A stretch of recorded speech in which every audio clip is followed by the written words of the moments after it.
Welcome back to another episode of Betting with Babies YouTube channel, the ultimate guide for sports betting dads. Each week, we break down our best bets and rank our top touchdown scorers. This way you can have your sharp plays in the weekend and be as present of a parent while you are cashing your sports bets during the NFL season. I'm your host, Mr. Clutch, and I'm going to be breaking down these games to provide you some serious value in where the money's coming in and the insights you need to know to be profitable in the NFL this weekend. Last week and the week before, we've done two of these on YouTube so far, and we've given out 3 games in each. We are 4-6 with our breakdowns, and so we're looking to keep that momentum going. So let's get started with our first game of the week. We've got the Pittsburgh Steelers up against the Washington Commanders. There is no team hotter than the Washington Commanders. This line opened up at plus 1.5. The Commanders are at home. It's now -3. So a lot of money over, the course of the week and a lot of believers in the Washington Commanders. And there's a lot of reason to believe. This Commanders team has looked great with their star rookie quarterback, Jaden Daniels. They've got an air attack, a ground attack, and a truly elite run defense. And so this is going to be a very exciting matchup. They face off against the Pittsburgh Steelers, another impressive team. Tomlin always finds a way to get the most out of his roster, but this team is elite in different ways than before. They've always had a strong defense. They've always liked to run the ball. But since Russell Wilson has joined the party, they have now found their air attack. And they're building on that. They made a big acquisition this week. They picked up Mike Williams from the Jets. I think that's going to do a lot for George Pickens, who has really been, eating up the majority of the targets for the Steelers. Now you get a player like Mike Williams. Obviously, he didn't have a great showing in New York, but I think that's more to do with the Jets and the Jets offense and missing a lot of training camp than it does with Mike Williams' actual ability on the field. He is going to require you to keep an eye on him. He can take the top off the defense. He's looked better each and every week. And so I think the real value goes to Najee Harris and George Pickens, because they now can't put as many people in the box, and they're not going to be able to double and triple team Pickens over the top. So, this is a very interesting breakdown. On the injury side, the Steelers have a little bit of an offensive line that's banged up that could affect their running game. Washington, on the other hand, has a few defensive players, specifically in the secondary, but does look like most of their core starters are going to play in this game. If you break down the historical data and trends over the last 5 matchups between these two teams, the Steelers are 4-1 against the spread and have generally had Washington's number. The betting edge here, has moved towards Washington. Again, they were -2.5 to start the week. They're now at -3. But what's interesting is you've got the majority of the cash on the Pittsburgh Steelers for the spread. So 64% of the bets are on the Steelers at +3 and 67% of the total cash. For me, I'm looking at the product that's been put on the field.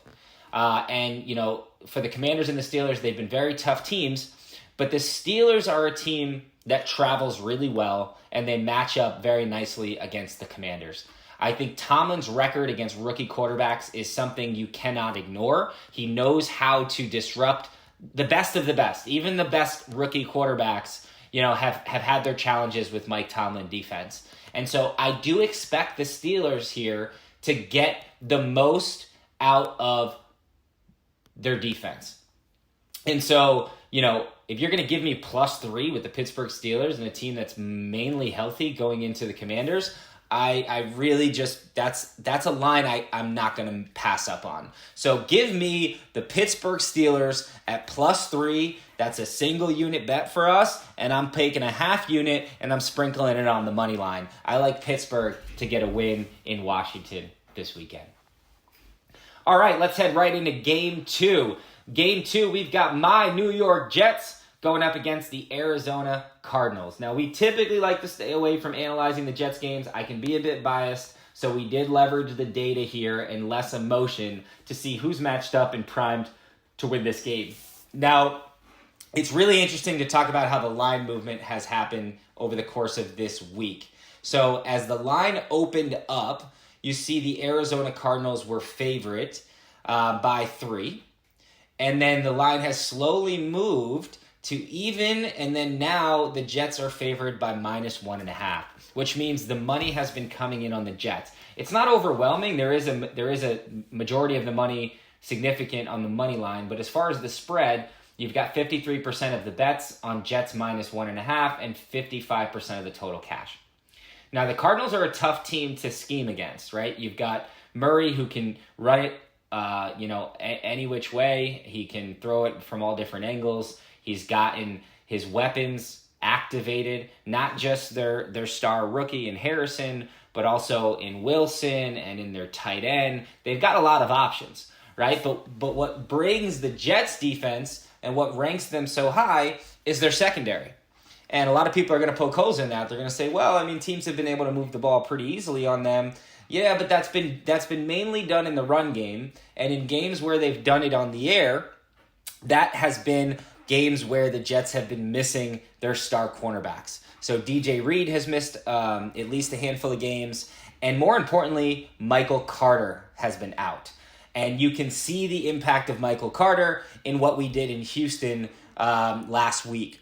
And so I really like the Jets' ability to limit the air attack in Arizona. Now, stopping the run is a completely different problem. And we're going to have to put a lot of attention into stopping James Conner and Kyler Murray.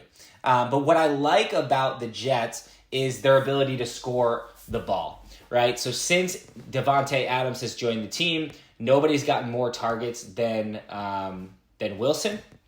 Wilson is coming off a week where he had 2 amazing touchdown catches. He was named AFC Player of the Week.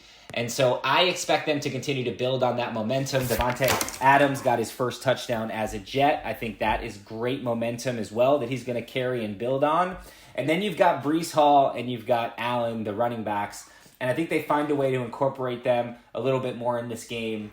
You know, if they can get off to an early lead, I think they can really lean on the run game here for the Jets. But I like a healthy Jets defense and an offense that seems to have a little bit momentum behind them to come in and stop the train that is the Arizona Cardinals, who is currently first in their division. So we're going to have a lot of Jets fans this week out of the NFC West teams for sure, because they're looking to see the Cardinals slow down. We look to knock them off track. I'm taking the Jets at -1.5 to win a game on the road and to keep their season alive. Now let's get right into Game 3. Game 3 is another team from the AFC East going against a team in the NFC West. So we got the Dolphins versus the Rams. The current line is -1.5 in favor of the Rams. Now the Rams have had 2 big victories since they've gotten their star receivers back. Cooper Kupp is back. They've got Nakua is back, and they both look to suit up this week. Obviously, you pair that with their star running back, who seems to get in the end zone every week. The Rams are a handful to deal with on the offensive side of the ball. That said, the Dolphins have been one of the best defenses in the league. And if it wasn't for, a handful of fumbles by their running backs last week, they would have beaten the Bills last week. And then the week before, they lost a tough game at the last second as well. So, the Dolphins have actually, I think they've played much better than what their record suggests.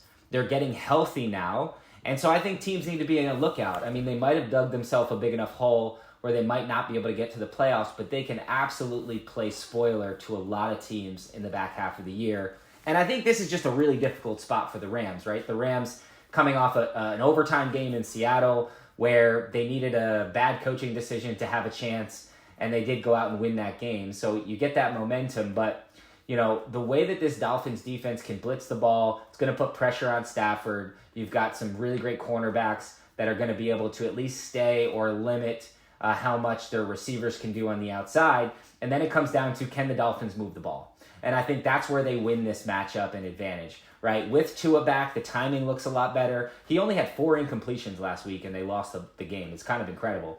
But the thing they haven't been able to get going is the Tyreek Hill and Tua combination. And I think this is a week that you can expect to see that happen. I love for them to get 10-plus targets to Tyreek Hill. If the running backs can hold on to the ball, they've been effective running the ball. They've just been been loose with the ball, so they need to take care of that turnover issue. But if they can do that, I think the Dolphins are primed to go on a run here and really disrupt a lot of the playoff teams in the back half of the season. And so give me the Dolphins +1 on the road. We're taking 3 road teams this week to cover the spread, and I like the Dolphins to get a win here. That's another money line sprinkle. All 3 of these, you can put a half a unit on the money line.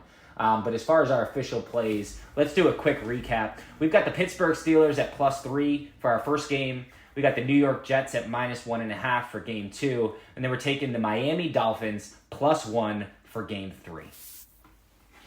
All right, now let's head over to our touchdown scores. So we like to rank our top touchdown scores. We're not going to put them into a parlay. We're going to bet each one as singles. So the people we try to find have good value as far as odds. You know, you're not going to find us putting the Derrick Henrys and the Christian McCaffreys on this list. We want to find plus money touchdown scores. And so I've got a couple plus money touchdown scores for you that we're going to go with. And we're going to start with our Eagles. So the Eagles, this is a team going out against the Dallas Cowboys. You know, you can clearly see Saquon's got a lot of value here. But with A.J. Brown a little bit banged up, we're going Devontae Smith on the other side to get some plus money. So give me another big game from Devontae Smith. We think he gets in the end zone. Then you got the Chicago Bears up against the Patriots. This is a Bears team that has started to fall apart a bit, but they do have a lot of weapons on the outside. And so one of the weapons we're looking at is Cole Kmet. We think the way the Patriots play defense, there's going to be opportunities to get the ball to their tight end. Cole Kmet is a great option down in the red zone, and he's got great plus money odds this week. So give me a Cole Kmet touchdown. Then, we're going to go back to the Rams and Dolphins game. We talked a little bit about this. Tyreek Hill has been underperforming by all means. And so, his odds have slipped a bit. And so what better time to throw a touchdown prop on Tyreek Hill to get in the end zone. And then you've got the New York Jets against the Cardinals. This is a 4:00 game. There's going to be a lot of touchdowns in this game, but the touchdown that I am looking at for this group is going to be Devontae Adams. I think they just needed to get one to see it through, to see that it's possible, and I think they're going to build on that big time. You cannot ignore what Garrett Wilson's doing on the other side of the ball, so you got to pick your poison. And in many ways, you might need to lean more towards Garrett Wilson. Not a good choice either way if you're a defense here, but I like Devontae Adams to find a way to get in the end zone, and that's mainly because the trust Aaron Rodgers has and how important this game is. They're going to find targets. They're going to find a way to get into them. So those are our touchdown scores for this week. We're going to post all of these on the page. You'll see them here. We appreciate you following along on our YouTube channel. Listen, if you want our full card, you can always find it on WINIBLE. We have daily, monthly, weekly packages. If you've never been a customer of Betting with Babies, send us a DM. We're happy to give you a promotion so you can see what it's like on the inside. And also, if you're new to sports betting or in a new state that just legalized sports betting and you're listening to this, we've got a ton of affiliate partners that can give you the best deals available when you make your first deposit. So if you are interested in signing up for a new sports book and you're looking to make a deposit, definitely reach out to us first. We can give you a promo code, get you the best match on your first deposit as possible. So as always, we do this so that you can be the most present parent as possible over the weekend. We do the research so you don't have to. We want you to have sharp plays in your pocket so that you can be a profitable sports bettor and a present parent. So good luck as always. We thank you for tuning in. We're going to do this every week. And as always, whether you follow or fade our picks, we hope you make some cash. We'll see you next week.